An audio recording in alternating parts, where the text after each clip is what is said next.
नमस्कार प्रेक्षकांनो, स्वागत आहे आपल्या मराठी यूट्यूब चॅनलवर. आज आपण पाहणार आहोत रक्षाबंधनला कुळदेवतेला राखी बांधण्याचे मोठे महत्त्व. कुळदेवतेला राखी बांधण्याचा योग्य पद्धत हे लक्षात ठेवा. धार्मिक मान्यता आणि परंपरा.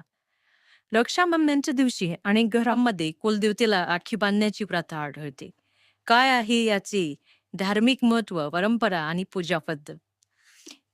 रक्षाबंधनला कुळदेवतेला राखी बांधण्याचे मोठे महत्व.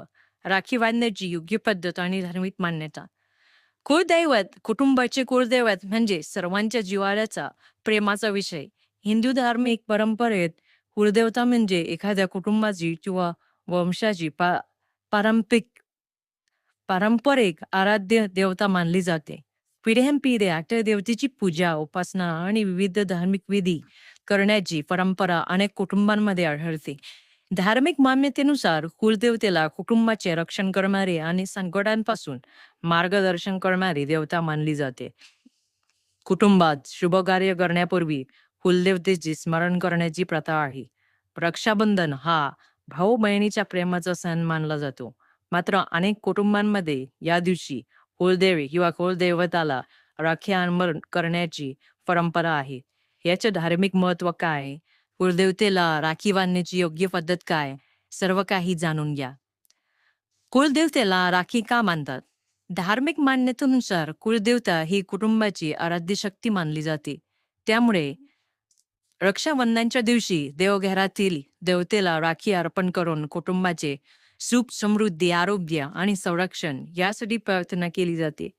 काही ठिकाणी देवतेच्या मूर्तीला थेट राखी बांधली जाते, तर काही कुटुंबांमध्ये ती देवतेसमोर ठेवून पूजा केली जाते. याबाबत पद्धत कुटुंबाची परंपरा आणि स्थानिक धार्मिक प्रथेनुसार वेगळी असू शकते. कुळदेवतेला राखी बांधण्याची योग्य पद्धत काय? पहिलं, धार्मिक मान्यतेनुसार रक्षाबंधनाच्या दिवशी प्रथम देवघर स्वच्छ करून कुळदेवतेसमोर दिवा लावावा.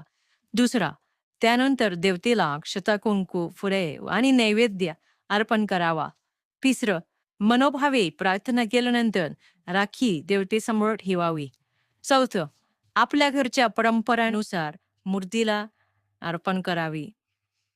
पाचवं, राखी अर्पण करताना आमच्या कुटुंबावर सदैव कृपा राहू दे, असं मनोकामना करावी. सहावं, सर्वांचे रक्षण होऊ दे आणि घरात सुखशांती नांदो अशी प्रार्थना केली जाते. सातवा, त्यानंतर आरती करून प्रसाद वाटला जातो. राखी बांधण्यापूर्वी काय लक्षात ठेवावे? धार्मिक